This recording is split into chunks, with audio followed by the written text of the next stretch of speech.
Sir, police आपको detain कर रही है। विपक्ष के करीब 300 सांसद 11 अगस्त को संसद भवन से चुनाव आयोग के दफ्तर तक पैदल मार्च निकाल रहा है, लेकिन इस बीच दिल्ली पुलिस ने इन्हें रोक दिया है। यहाँ दिल्ली पुलिस सभी को डिटेन कर रही है। सुनिए इस दौरान नेताओं ने क्या कुछ कहा।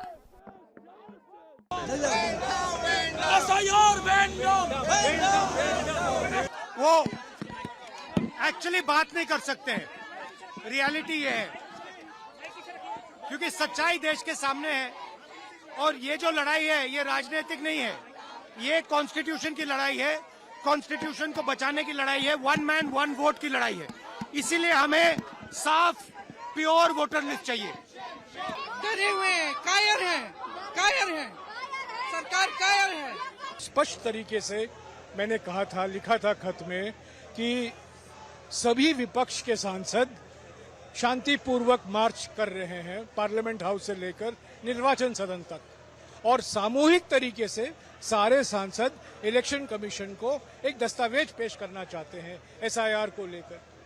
यही हमारी मांग थी और मैंने कल दोपहर को चुनाव आयोग को ये खत लिखा था। अफसोस की बात है कि चुनाव आयोग जो अभी चुनाव आयोग बन गया है उस खत का जवाब नहीं देती है और अभी कहती है कि सिर्फ 30 सांसद आ सकते हैं। हमारी मांग थी कि सारे विपक्ष के सांसद सामूहिक ढंग से उनको एक दस्तावेज पेश करें। अभी हमें यहीं रोका गया है, निर्वाचन सदन तक हमें चलने नहीं दी जा रही है। तो ये तो यही तो पार्लियामेंट के सामने, संसद के सामने संसद की हत्या हो रही है। So, look, for me the issue is very simple. Rahul ji has raised some serious questions. They deserve serious answers. The Election Commission, I believe, not only has a responsibility to the nation, but it has a responsibility to itself. That there should not be any doubts left in the minds of the public about this entire credibility of our elections. The elections matter to the whole country. And our democracy is too precious to be jeopardized by doubts about whether there is duplicate voting, whether there are multiple addresses, whether there are fake votes. All of this, and manipulation is the worst case scenario. But if there are doubts in people's minds, they should be addressed. There may be answers available to these questions, but those answers must be provided credibly. That is my only request, that the Election Commission should take the questions and address them, rather than insisting on formalities. Do you think some credibility has gone down of ECI because opposition is raising questions? They are not getting answers. Naturally, as long as there are doubts in the minds of people about the fairness of the elections, that is harming the credibility of the Election Commission. As long as those doubts are removed, then the Election Commission's credibility can be regained.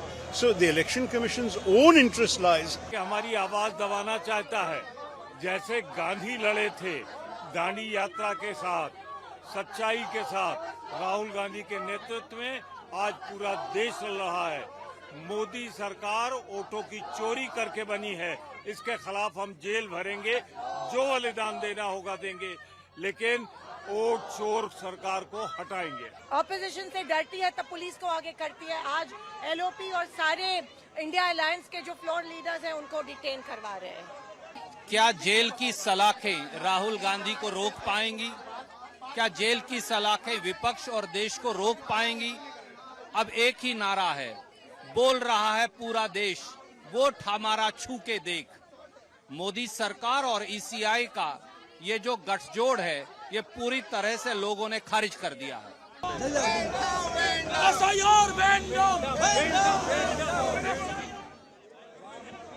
Sir, police आपको detain कर रही है क्या? केजरीवाल कहाँ चले? Jail चले।